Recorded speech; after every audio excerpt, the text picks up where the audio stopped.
Hello friends, எல்லோரும் எப்படி இருக்கீங்க? ஸ்ரீரங்கம் கோயிலில் கொடுக்குற பிரசாதம் ஜீரா எப்படி செய்கிறதுன்னு பார்ப்போமா?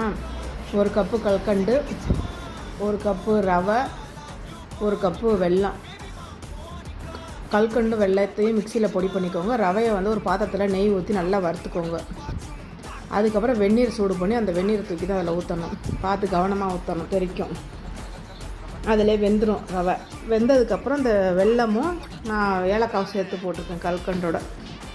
அதையும் சேர்த்து நல்லா மிக்சியில் பொடிச்சு சேர்த்து போட்டுக்கோங்க. இது கலர் தேவையில்லை, இந்த வெள்ளை கலரே போதும். அதுக்கு போட்டு நல்லா மிக்ஸ் பண்ணி கேசரி மாதிரி கிண்டிக்க வேண்டியதுதான்.